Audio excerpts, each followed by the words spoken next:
मंजिल मिल ही जाएगी भटकते ही सही। मंजिल मिल ही जाएगी भटकते ही सही। गुमराह तो वो हैं जो घर से निकले ही नहीं। इसी विचार के साथ आज के इस एपिसोड की शुरुआत करना चाहूँगा। आप सभी दोस्तों को पता है कि ICG that means Indian coast guard में नई भर्ती को रिलीज किया गया है नाविक जनरल ड्यूटी और डोमेस्टिक ब्रांच पोस्ट के लिए, जिसके लिए क्लास 10th और 12th वाले बच्चे फॉर्म को अप्लाई करने के लिए एलिजिबल हैं। तो आज के इस एपिसोड में मैं दरअसल बात करने वाला हूँ आईसीजी नाविक जनरल ड्यूटी और डोमेस्टिक ब्रांच पोस्ट के प्रीवियस ईयर क्वेश्चन पेपर के बारे में। प्रीवियस ईयर क्वेश्चन पेपर का एनालिसिस मैं पिछले 2-3 एपिसोड से कर रहा हूँ कंटिन्यूअसली, और जिसमें कि हमने मैथ्स के प्रीवियस ईयर क्वेश्चन पेपर के एनालिसिस को देखा। आज के इस एपिसोड में हम लोग देखने वाले हैं इंग्लिश के प्रीवियस ईयर क्वेश्चन पेपर को। ये प्रीवियस ईयर क्वेश्चन पेपर का एनालिसिस करना बहुत इंपॉर्टेंट हो जाता है और आप सभी को भी ये देखना चाहिए अगर आप इफेक्टिव वे में प्रिपरेशंस करना चाहते हैं तो, क्योंकि मैं जनरली आप सभी को हर एक प्रिपरेशन स्ट्रेटेजी वाले वीडियोस में बोलता हूं कि अगर आप रियल में एग्जाम का प्रिपरेशंस कर रहे हैं या करना चाहते हैं तो आपको एग्जाम ओरिएंटेड प्रिपरेशंस करना होगा, और एग्जाम ओरिएंटेड प्रिपरेशंस करने के लिए आपको उस एग्जामिनेशंस का syllabus, previous year question paper से बहुत ज़्यादा दोस्ती करनी होगी, तभी आप एग्जाम ओरिएंटेड प्रिपरेशंस कर पाएंगे। नहीं तो डायरेक्शन लेस ऑलरेडी बहुत सारे बच्चे हैं, फॉर्म अप्लाई कर देते हैं, नए एनर्जी के साथ यूट्यूब पे क्लासेस भी अटेंड करना शुरू कर देते हैं, सोचते हैं कि नहीं इस बार तो मुझे क्वालिफाई करना ही है, लेकिन अल्टीमेटली सभी कोई सिलेक्शंस नहीं ले पाते हैं। और वास्तव में सिलेक्शंस वही ले पाते हैं जो रियल में डेडिकेशंस के साथ प्रिपरेशंस करते हैं, एग्जाम ओरिएंटेड प्रिपरेशन करते हैं। दोस्तों, अगर आप भी एग्जाम ओरिएंटेड अगर प्रिपरेशंस करना चाहते हैं और करते हैं तो आप भी सिलेक्शंस ले सकते हैं, लेकिन इसके लिए कुछ क्राइटेरिया है। क्या कि आप किसी भी एग्जामिनेशंस का प्रिपरेशंस करिए तो उस एग्जामिनेशंस का आप पहले प्रीवियस ईयर क्वेश्चन पेपर को अच्छे से देखिए, इसके बाद सिलेबस को देखिए। ये दोनों ही चीजें आप सभी के लिए बेसिकली एक मार्गदर्शक होगा, एक आपका डायरेक्शन देगा आपको कि किस तरह से पढ़ना है, एग्जाम का क्या लेवल है, क्या डिमांड है इस एग्जाम का, कौन कौन से टॉपिक से क्वेश्चंस आ रहे हैं। इन सभी चीजों का आपको आइडिया लग सकेगा अगर आप प्रीवियस ईयर क्वेश्चन पेपर को देखेंगे तो। आज के इस सेशन में मैं बात करने वाला हूं इंग्लिश ग्रामर और इंग्लिश सब्जेक्ट का इंडियन कोस्ट गार्ड में कौन कौन से चैप्टर से क्वेश्चन आते हैं और किस प्रकार के क्वेश्चन आते हैं आपके एग्जामिनेशंस में, इसके बारे में मैं आज के इस एपिसोड में बातें करने वाला हूं। यकीन मानिए आज के इस एपिसोड को पूरा देखने के बाद आपको पूर्ण रूपेण अच्छे से आइडिया लग जाएगा कि आपको इस एग्जाम के लिए इंग्लिश ग्रामर में क्या पढ़ना है और क्या नहीं पढ़ना है। इंग्लिश ग्रामर में भी बहुत सारे चैप्टर्स हैं, लेकिन क्या पढ़ना है क्या नहीं पढ़ना है ये कौन बताएगा? प्रीवियस ईयर क्वेश्चन पेपर या सिलेबस, या फिर मेरे जैसा टीचर जो एनालिसिस करता है इस एग्जामिनेशंस के क्वेश्चंस को, जो पढ़ा रहे हैं पिछले कुछ दिनों से। तो बेसिकली मैंने तो एनालिसिस कर लिया है और मैं आप सभी के साथ भी विथ एविडेंस प्रूफ के साथ आप सभी के साथ शेयर करने वाला हूं कि कौन कौन से टॉपिक्स आपको पढ़ने हैं, किसको छोड़ने हैं। ठीक है दोस्तों, अगर आप भी प्रिपरेशंस करना चाहते हैं, पेड बैच में जुड़ना चाहते हैं, पेड बैच की तलाश में हैं, तो आप लोग हमारे साथ भी जुड़ सकते हैं। एसके ट्यूटोरियल ऐप पर कंप्लीट आईसीजी एग्जामिनेशंस के प्रिपरेशंस के लिए बैच को लॉन्च कर दी गई है। अगर आप लोग हमारे साथ जुड़ना चाहते हैं तो सिंपल में गूगल प्ले स्टोर से एसके ट्यूटोरियल ऐप को अपने फोन में डाउनलोड कर लीजिए। ऐप में लॉगिन करके इंडियन कोस्ट गार्ड बैच में इनरोलमेंट ले सकते हैं, बैच को परचेज करके। अधिक जानकारी के लिए आप लोग हमारे एडमिशन हेल्पलाइन नंबर पे कॉल करके जानकारी ले सकते हैं। हमारा एडमिशन हेल्पलाइन नंबर है 7903200795। तो चलिए आज के इस एपिसोड की अब शुरुआत करते हैं। आप भी अगर एग्जाम ओरिएंटेड प्रिपरेशंस करना चाहते हैं तो मैं उम्मीद करता हूं कि आप लोग प्रीवियस ईयर क्वेश्चन पेपर को अच्छे से एनालिसिस करेंगे या फिर एनालिसिस वाले वीडियोस को देखेंगे। जिस प्रकार से मैं वीडियोस को डालता हूं इस तरह के वीडियोस को आप देखेंगे, और यकीन मानिए मेरा जो भी वीडियोज होता है वो आपके समय की बर्बादी वाला नहीं होता है, एग्जाम ओरिएंटेड होता है। चाहे मैं अभी जितना लगभग मैं आप सभी को 5 मिनट के आसपास मैं आप सभी को गाइड कर रहा हूं एग्जाम ओरिएंटेड। बहुत सारे बच्चे वीडियोस जब अपलोड हो जाते हैं तो लिखते हैं वीडियो स्टार्ट्स फ्रॉम 5 मिनट, यानी कि ये जो 5 मिनट हमने बोला ये यूजलेस है बच्चों के लिए। यूजलेस नहीं है, ये आप ही के लिए है, वरना मैं डायरेक्टली चाहता तो सीधा स्टार्ट कर देता क्वेश्चन को पढ़ना और पढ़ कर आंसर बताना। तो एग्जाम ओरिएंटेड पढ़िए, प्रिपरेशंस कीजिए अच्छे से तो क्वालिफाई होंगे। ठीक है, तो चलिए चीजों को शुरू करते हैं, हम लोग देखते हैं। देखिए आप सभी को पता है कि इंडियन कोस्ट गार्ड जो एग्जामिनेशंस है नाविक का, इसमें जो सेक्शन है जनरल ड्यूटी के लिए तो 2 सेक्शंस है और डोमेस्टिक ब्रांच के लिए सिर्फ सेक्शन 1 है। खैर बहुत ज्यादा कॉम्प्लिकेटेड नहीं बनाते हैं, कुल मिलाकर के मैं आसान भाषा में ये बता देता हूं आप सभी को कि इस एग्जामिनेशंस में मैथ्स से क्वेश्चन आते हैं, इसके बाद रीजनिंग से क्वेश्चंस आते हैं, जनरल इंग्लिश से 15 क्वेश्चन आते हैं 15 मार्क्स के, मैथ्स से 20 क्वेश्चंस आते हैं आप सभी को पता है, रीजनिंग के 10 क्वेश्चन आते हैं, जनरल साइंस के 10 क्वेश्चन आते हैं। तो वेटेज मैथ्स के बाद इंग्लिश का ही है, तो इंग्लिश को भी आपको पढ़ना है, 15 मार्क्स के आते हैं। तो चलिए हम अब इंग्लिश को देखते हैं और रिमेनिंग सब्जेक्ट का एनालिसिस हमने ऑलरेडी कर लिया है और जो एक आध सब्जेक्ट बचा हुआ है उसके भी एनालिसिस वाले वीडियोस को मैं लेकर के आने वाला हूं आप सभी के लिए यूट्यूब पर ही। तो देखिए चेंज वॉइस से क्वेश्चन आया है, 15 क्वेश्चन चुके होंगे तो 21 नंबर क्वेश्चन से शुरू हो गया है इंग्लिश का। पहला क्वेश्चन ही है चेंज द वॉइस। क्वेश्चन है कि his colleague took him to the hospital. Options दिए गए हैं, he was taken to the hospital by his colleague, he is taken to the hospital by his colleague, he was being to the hospital by his colleague, hospital was taken by him his colleague. अब जिस candidate को voice के बारे में idea है वो तो बता देंगे कि कौन सा आंसर सही होगा। जिसको आइडिया नहीं है, सिर्फ एक क्वेश्चन से सिखा पाना थोड़ा मुश्किल है, इसके लिए वॉइस का आपको कॉन्सेप्ट आना चाहिए। हालांकि मैं चाहूं तो यहां पे आपको बता दूं ये ऐसे ऐसे करके हुआ तो इसका ऑप्शन नंबर ए सही होगा, बस कहानी खत्म। लेकिन मेरा अल्टीमेटली मकसद जो होता है आपको सिखाना। तो अभी प्रीवियस क्वेश्चन पेपर से जस्ट एक आइडिया ले लीजिए कि वॉइस चैप्टर से क्वेश्चंस आते हैं और आपको वॉइस चैप्टर पढ़ना है। क्लियर हो गया? तो 21 नंबर यानी 21 नंबर क्वेश्चंस में क्या है, वॉइस के क्वेश्चन है। फिर अगर आगे मूव करेंगे तो आप देखेंगे कि नेक्स्ट क्वेश्चन जो है, select the correct passive from the given sentence, यानी कि पेसिव वॉइस को आपको सेलेक्ट करना है। तो ये भी वॉइस के क्वेश्चन है। तो वॉइस चैप्टर्स के 2 क्वेश्चंस हो गए। इसी प्रकार से जब आगे बढ़ेंगे तो choose the option that is the indirect form, यानी कि ये स्पीच का है। नरेशन आप पढ़े होंगे या नाम सुने होंगे कि डायरेक्ट स्पीच, इनडायरेक्ट स्पीच। तो वॉइस के 2 क्वेश्चन हम लोगों को दिखे। उसी प्रकार से नरेशन चैप्टर के भी 2 क्वेश्चन हैं। देखिए मैं अभी ये सभी क्वेश्चंस को सॉल्व इसलिए नहीं करा रहा हूं क्योंकि इसके लिए चाहिए एक कॉन्सेप्ट, और वो आपको पता होंगे जब आप मेरे क्लासेस को देखेंगे। और मेरे क्लास को देखने के बाद ये सभी क्वेश्चंस तो आपके लिए चुटकी का खेल रहेगा, ये सभी क्वेश्चंस को सॉल्व करना बहुत ही ईजी वे में आप सॉल्व कर पाएंगे। तो एक बार कॉन्सेप्ट सीख लेंगे तो आप अटेम्प्ट करेंगे इस क्वेश्चंस को तो मजा आएगा। सिर्फ आंसर बता देना क्वेश्चन पढ़ के, it's not I think good. ठीक है, तो इसीलिए पहले कॉन्सेप्ट आप लोग सीख लीजिएगा। चाहे आप हमारे वीडियोस को देखिए, हमारे क्लासेस को देखिए, या फिर आप यूट्यूब पे ये चैप्टर को पढ़ लीजिए सर्च करके, और सभी टीचर्स भी वीडियोस को अपलोड किए हुए हैं।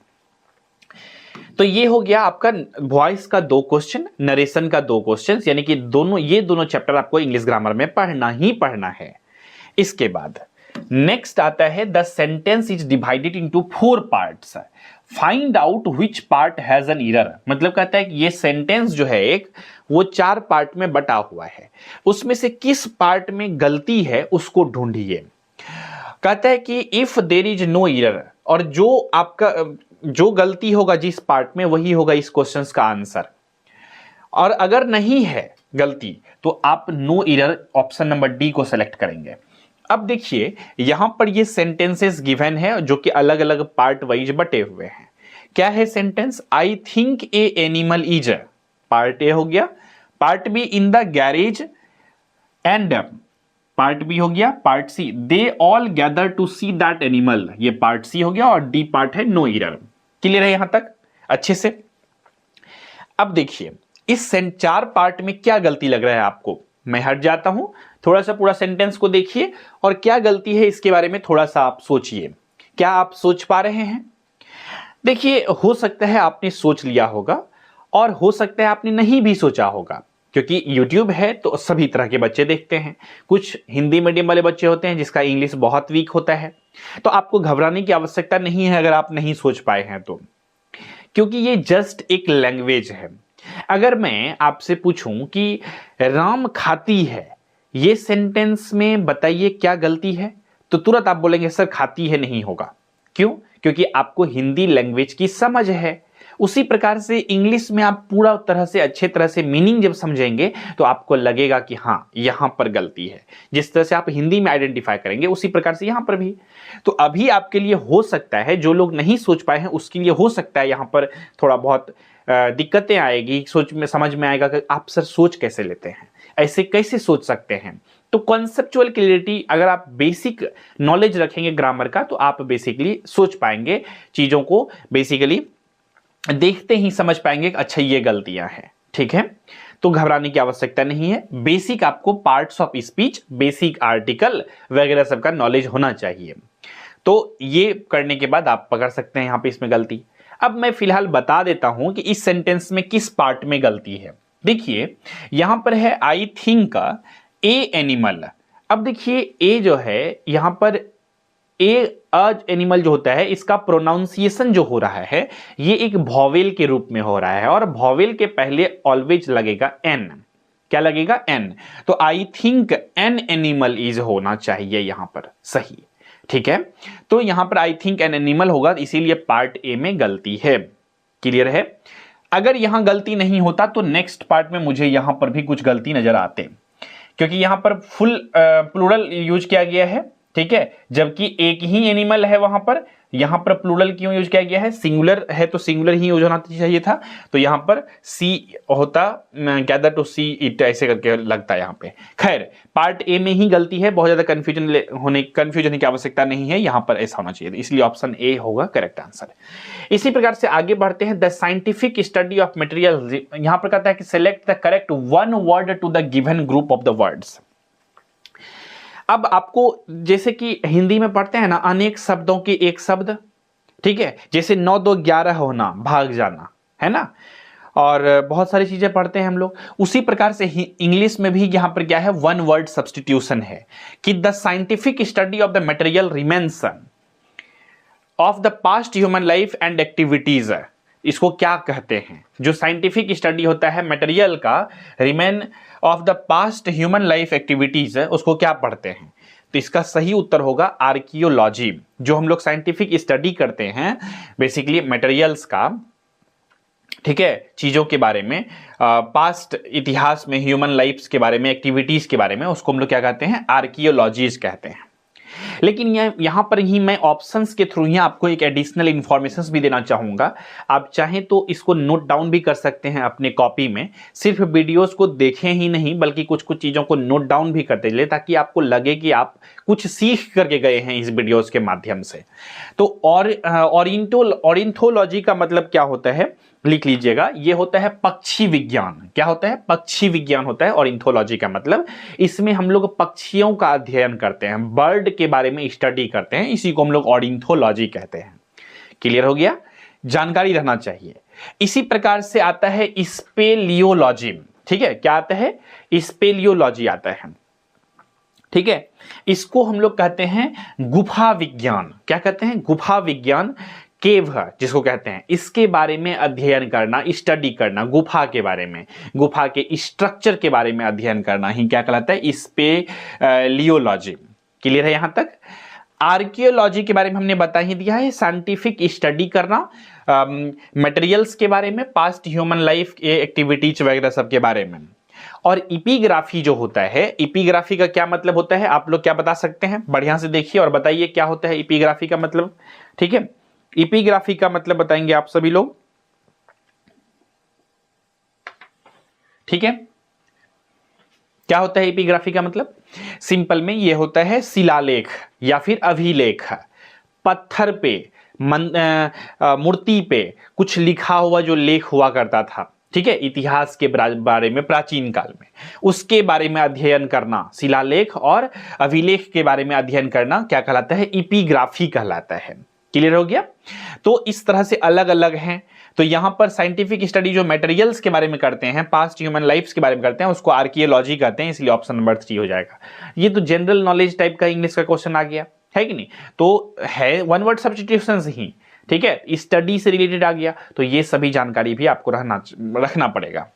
आगे बढ़ते हैं, अगला क्वेश्चन है select the most appropriate meaning of the given idioms. अब एडम्स यहां पर दिया गया है, एडम्स है यहां पर simple see kick around. Kick around का मतलब यहां पर बेसिकली कि किसी को आप जो है ना ट्रीट कर रहे हैं बहुत रफली, ठीक है, बहुत झाड़ करके रफली ट्रीट कर रहे हैं, बिना रिस्पेक्ट दिए, उसी कहते हैं किक अराउंड, ठीक है, बेइज्जत कर दे रहे हैं किसी को।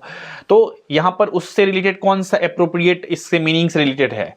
अरेंज इन रोज नहीं होगा, हिट समवन एंग्रीली, किसी को दे दिए स्लैप मार दिए किसी को जोर से खींच करके, या फिर ब्रेक ए क्यू, कतार को तोड़ दिए, ट्रीट समवन रफली, यानी ऑप्शन नंबर 4 जो होगा इसका करेक्ट आंसर होगा। क्लियर हो गया? आगे बढ़ते हैं, अगला है choose the correctly spelled word from the given options. अब देखिए यहां पर स्पेलिंग मिस्टेक वाले बहुत सारे स्पेलिंग चेक वाले क्वेश्चंस बहुत सारे आते हैं। एंटोनियम सिनोनियम्स के बेस्ड पे क्वेश्चन 5-6 ठो देखने को मिलता है, इसीलिए मेन हॉट टॉपिक जो है आईसीजी यानी इंडियन कोस्ट गार्ड एग्जामिनेशंस के लिए एंटोनियम सिनोनियम्स वाला क्वेश्चंस। ये आप कैसे करेंगे इसका भी मैं ट्रिक बताने वाला हूं कि एंटोनियम सिनोनियम्स कैसे आपको अच्छे से पहचानना है क्वेश्चंस को और कैसे तैयार करना है, क्योंकि पूरा दुनिया में तो बहुत सारे इंग्लिश का वर्ड है, कितना याद करेंगे आप लोग? कुछ ट्रिक से, कुछ कॉन्सेप्ट से आप अच्छे से प्रिपरेशन कर सकते हैं, और वो सभी चीजें मैं बताने वाला हूं क्लास में, ठीक है। ये तो सिर्फ प्रीवियस क्वेश्चन पेपर में दिखा रहा हूं, ठीक है। चलिए, तो यहां पर क्या है? सेपरेट, SEPARATE, सेपरेट, और SEPARATE, तो आप बताएंगे इसमें देख करके कौन सा ऑप्शन सही है।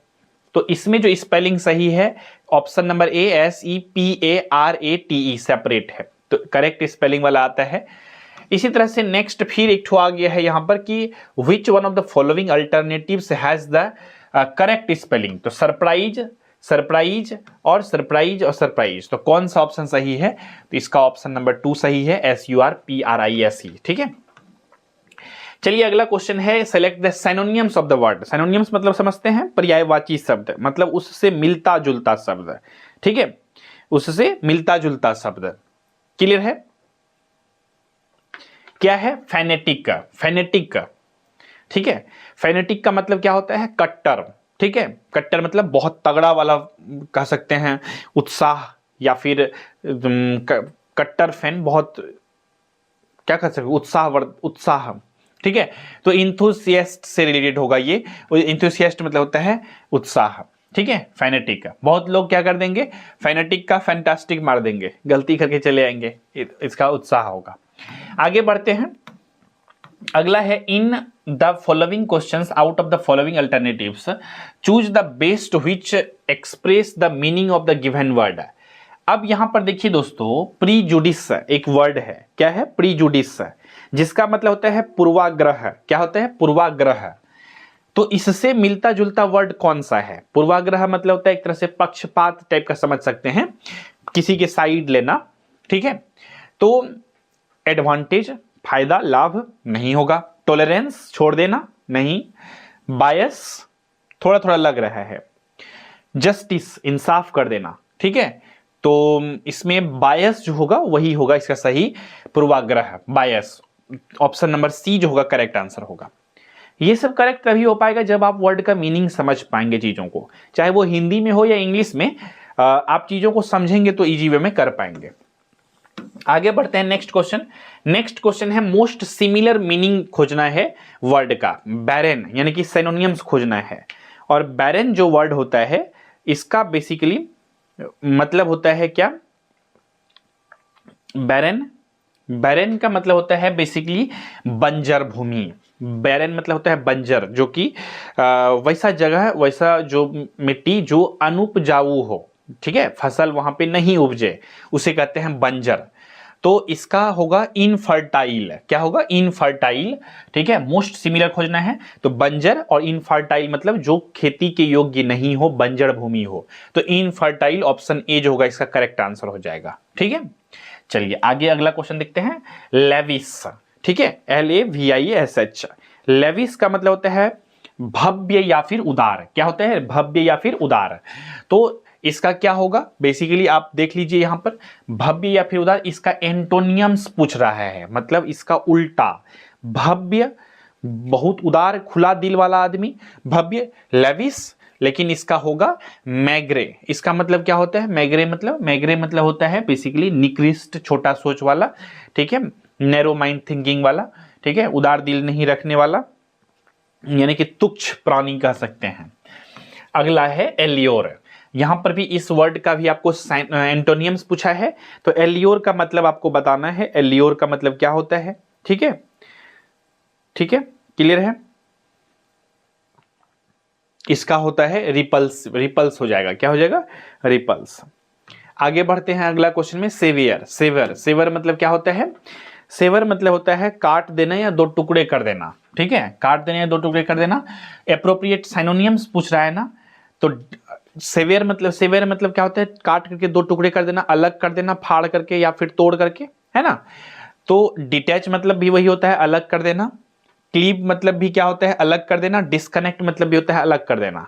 तो बाइंड मतलब होता है जोड़ना। तो चूंकि एंटोनियम्स पूछा है, एंटोनियम्स मतलब उल्टा, तो सेवियर मतलब भी तोड़ना, अलग कर देना, तो उसका जस्ट उल्टा क्या हो जाएगा? जोड़ना, बाइंड करना, बांधना। तो ऑप्शन नंबर सी जो होगा इसका करेक्ट आंसर हो जाएगा।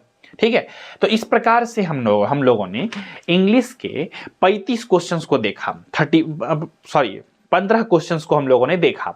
ठीक है, तो आपको एक आइडिया लग गया होगा कि इंडियन कोस्ट गार्ड में जो इंग्लिश के क्वेश्चंस का लेवल रहता है वो किस प्रकार का रहता है।